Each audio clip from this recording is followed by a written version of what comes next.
1987 жылы атақты «Титаник» фильмінің премьерасы болды. Фильм сәтті шығып, тарихта қалды. Кассалық сбордан рекорд қойып, кейінгі кезге дейін ол ең көп қаражат жинаған фильмдердің рейтингін басқарып тұрды. Дегенмен, осы фильмге көптеген кинофанаттардың, әлемдік кинофанаттардың көкейінде маза бермей жүрген орынды бір сұрақ бар. Ол әрине Джектің тірі қалу мүмкіндігі. Неге Джек апаттан кейін Розамен бірге сынған есіктің үстіне жатып алмады деген сұрақ. Ол жерде екі адамға да орын бар еді ғой. Есіктің де Джек пен Роза секілді арық адамдардың салмағын көтере алу ықтималдығы жоқ емес еді ғой деген теория маза бермеді. Және осы сұрақ сіз бен біздің де ойымызға бір ретте болсын келген шығар, достар. Сәлем достар, сіздермен мен Асхат Жапаров. Және осы сұрақтардың барлығына Джеймс Кэмерон Титаниктің 25 жыл толуына байланысты арнайы эксперимент жасап жауап бере кетті.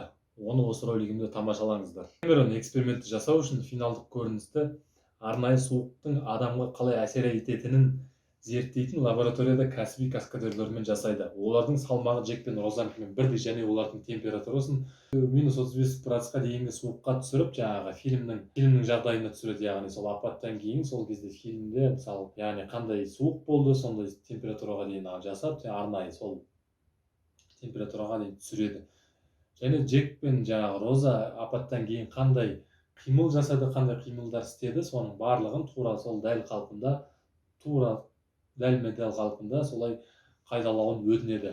Және осы эксперименттің нәтижесінде Джек белгілі бір жағдайларда тірі қалу мүмкіндігі бар екен, достар. Ол қалай десеңіздер, Роза өзінің үстіндегі құтқару жилетін Джекке берген жағдайда Джек 1-2 сағат бойы аман қалу, құтқарушылар келгенше тірі қалу мүмкіндігі бар екен. Және соңында ол тірі қалып қалар ма еді.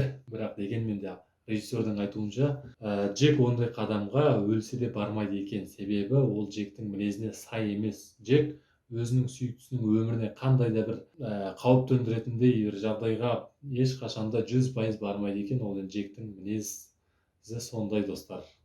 Ал жаңағы фанаттардың Джек пен Роза есікке бірге сиіп кетер еді ғой деген теориясына да режиссер Джеймс Кэмерон эксперимент жасап, оған да жауап бере кетті. Ол эксперименттің нәтижесінде Джек пен Роза әрине есікке сияды екен, бірақ сиғанымен олардың денесі жартылай суда жатады екен. Яғни суда жатқан дене ол жаңағы судан, аяздан көз жұмады екен оның екеуі де. Міне осылай, достар, осы эксперименттің соңы осылай аяқталды. Енді көптеген адамның көкейінде жүрген күмәнді осылай Джеймс Кэмерон сейітті.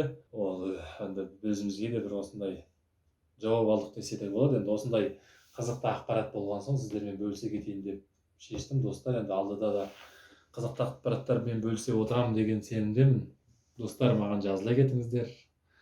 Подписка бөлімінде басып ары қарай өзіңіздің пікірлеріңізді жауда беріңіздер. Кино көріңіздер, киноны ғана көріп қоймай, менің арнамды да көріңіздер, достар. Сау саламатта.